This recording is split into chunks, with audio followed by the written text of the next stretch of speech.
Alors, Monsieur Idriss Aberkane, bonjour et merci encore de nous accorder cette interview. Évidemment, vous n'êtes pas à présenter, mais je vais le faire en quelques mots. Vous êtes à 33 ans déjà titulaire de 3 doctorats, dont un doctorat bidisciplinaire en neurosciences cognitives et économie de la connaissance appliquée à la gestion.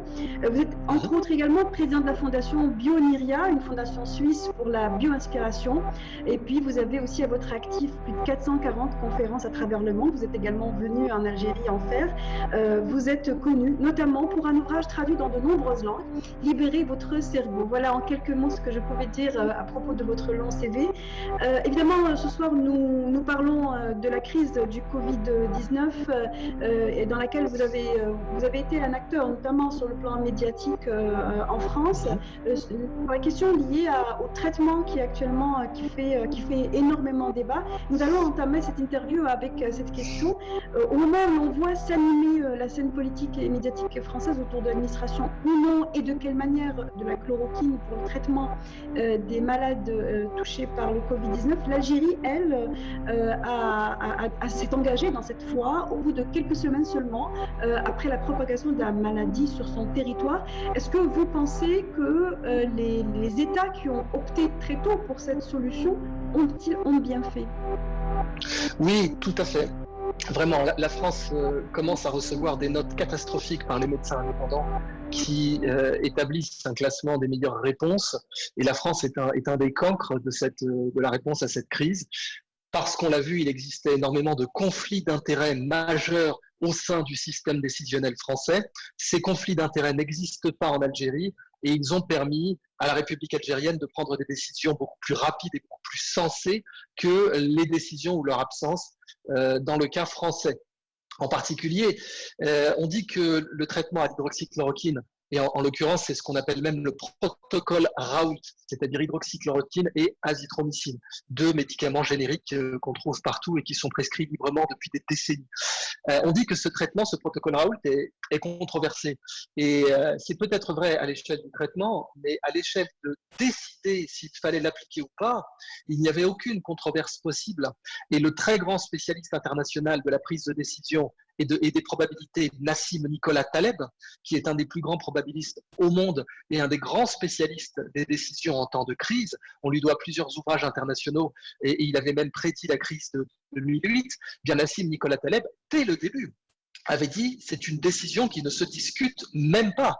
Son asymétrie, c'est ce qu'on appelle l'asymétrie donc en théorie de la décision, est tellement grande en faveur d'essayer qu'il n'y aurait même pas politiquement de décision à prendre. Et ça, c'est quelque chose qui n'a pas du tout été débattu. On a débattu simplement du caractère homologué ou pas de ce traitement, mais on n'a pas débattu du caractère totalement simple de la prise de décision. Oui, bien évidemment, il fallait administrer ce traitement dès le début. Il a été question dans le débat de tester également, de prendre un temps pour tester ce médicament et l'association avec les antibiotiques. Absolument, mais c'était une non-question.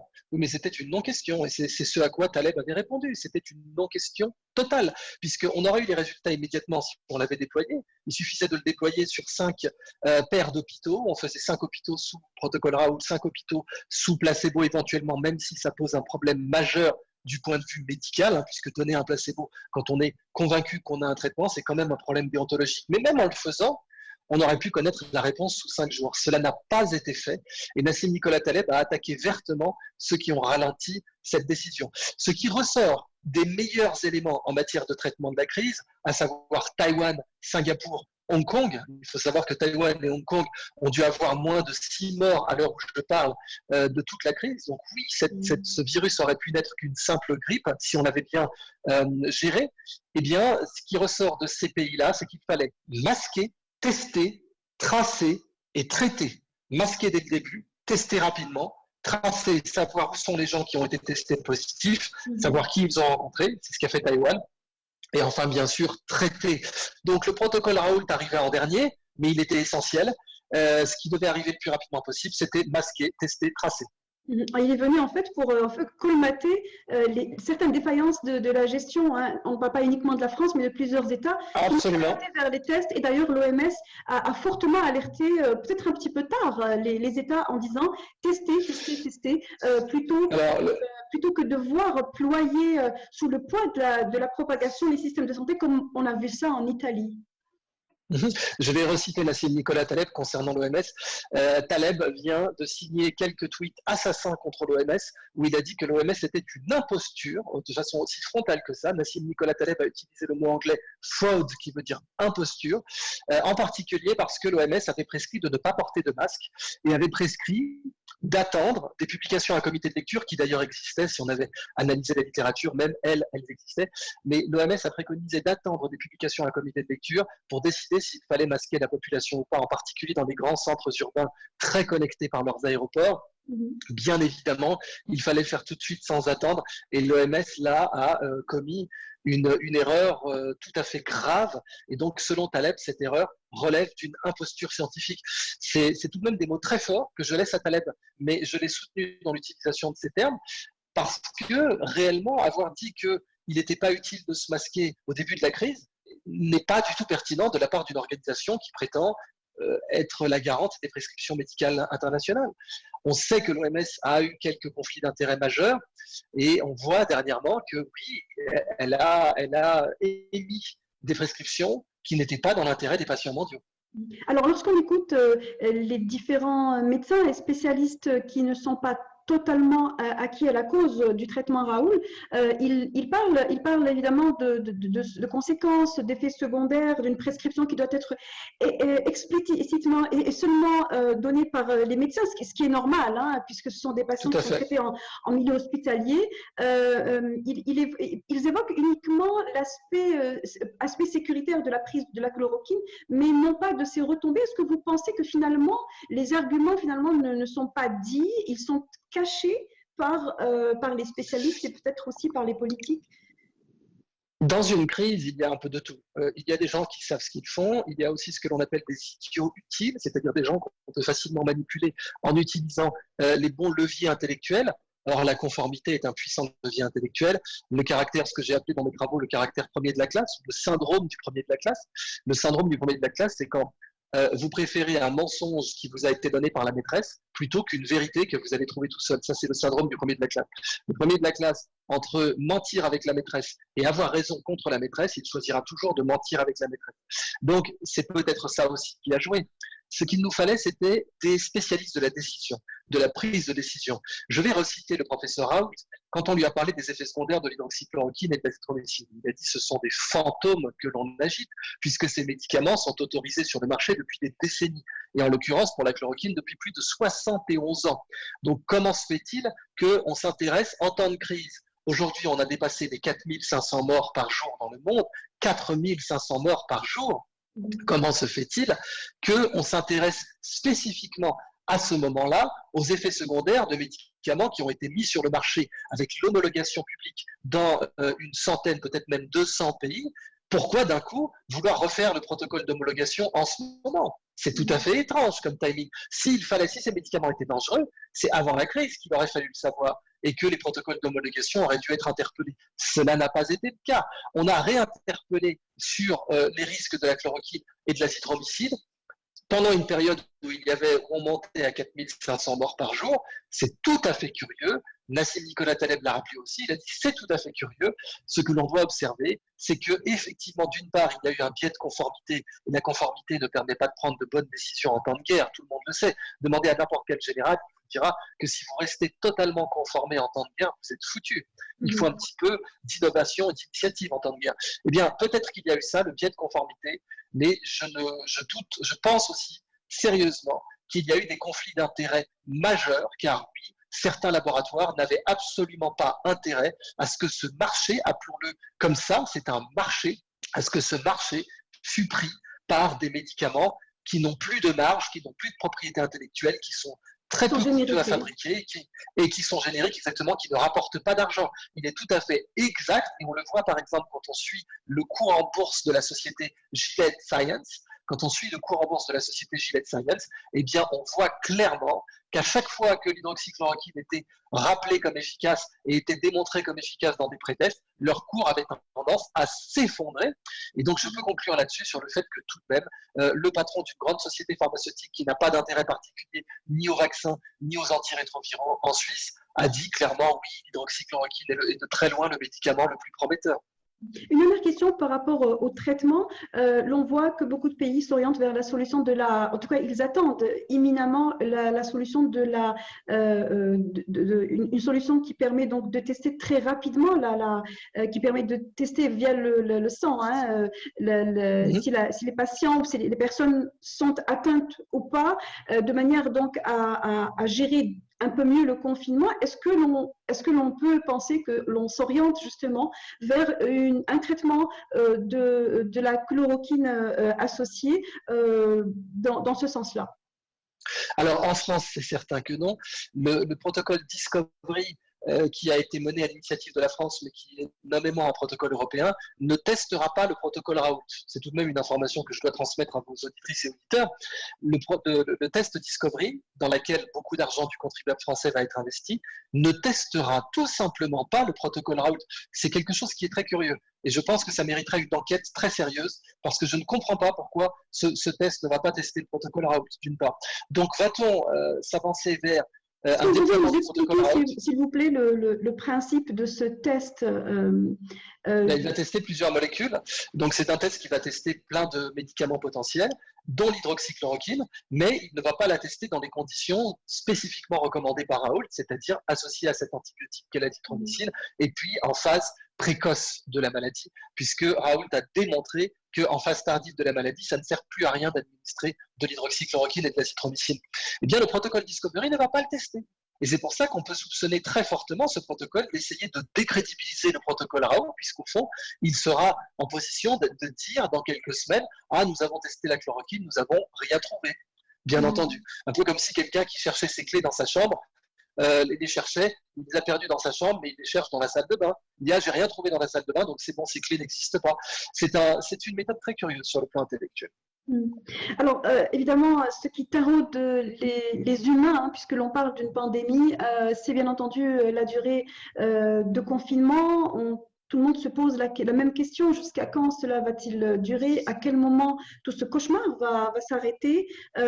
Aujourd'hui, personne n'a la réponse et cela nous plonge dans un état psychique très difficile. Alors, avant de parler de l'état psychique, déjà, parlons de ce qui nous entoure, à savoir l'économie, ce qui fait vivre un pays aujourd'hui est complètement ralenti, voire bloqué dans certaines filières, dans certains segments d'activité.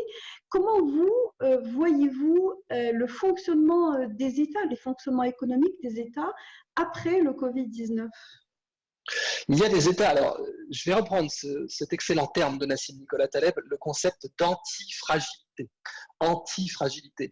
En gros, c'est Alexandre le Grand, ce qui ne me tue pas me rend plus fort. Il existe des organisations et des États qui sont antifragiles. Et Taïwan l'a démontré. Taïwan et Hong Kong avaient été vaccinés politiquement par la crise du syndrome respiratoire aigu sévère, le SRAS, en 2003. Et donc, ces États ont été vaccinés politiquement par le SRAS, ce qui leur a permis de réagir de façon excellente dans la crise du coronavirus, qui pour eux, en effet, n'a été qu'une petite grippe. Le coronavirus a fait moins de morts qu'une grippe saisonnière chez eux. Donc, la démonstration de ces États, c'est qu'on peut devenir antifragile, résilient, et sortir de cette crise bien plus fort qu'on y est rentré. C'est possible. Il y a des pays qui sont très, très disposés à sortir plus fort qu'ils ne sont rentrés dans cette crise. En particulier la Russie, et je pense que l'Algérie en fait partie aussi. Je pense que la République algérienne a un potentiel majeur de sortir non seulement triomphante, mais renforcée, plus solide d'après cette crise. D'abord sur le plan économique. L'Algérie a très peu de dettes et considérée, rapportée à ses réserves d'or, de matières premières et à son produit intérieur brut, l'Algérie n'a aucune dette rapportée à ses richesses intérieures. Ça, c'est quelque chose de rarissime qui n'est pas le cas de la France, qui est endettée à plus de 100% de son produit intérieur brut aujourd'hui. Donc, dans le cas de l'Algérie, les débouchés post-crise peuvent être absolument énormes. Vous savez, même si le pétrole est bas, j'insiste, hein, même si le pétrole est très bas en ce moment, ce qui est une menace pour la République algérienne, l'Algérie a aussi de l'or, de l'uranium, du gaz naturel bien entendu en plus de son pétrole, tout un tas d'autres richesses naturelles, plus un accès à l'énergie solaire. Et sur le plan économique, plus un intérêt majeur à l'export vers la Chine, l'Algérie peut vraiment sortir de cette crise beaucoup plus puissante qu'elle y est rentrée. À la fin d'une crise, comme disait le grand investisseur américain Warren Buffett, c'est celui qui a le plus de cash qui rafle la mise. celui qui a le plus de cash rafle la mise en temps de crise, à la fin de la crise. L'Algérie a beaucoup de cash, la Russie aussi, d'autres pays ont beaucoup de cash. C'est quelque chose qui peut les rendre puissants en sortie de crise. Maintenant, concernant le confinement, oui. Actuellement, l'Algérie, évidemment, elle est en difficulté, notamment à cause de la baisse du prix du baril. Nous sommes une économie mono-exportatrice, mais nous avons surtout, on va dire, enfin, en tout cas, l'économie algérienne tente d'ouvrir ses portes à l'investissement étranger.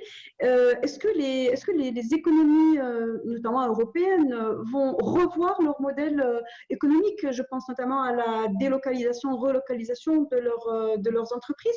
Dans cela, comment voyez-vous les pays en voie d'émergence, tels que l'Algérie, prendre, voilà, on va dire, tirer profit de cette situation de l'après-Covid, bien entendu?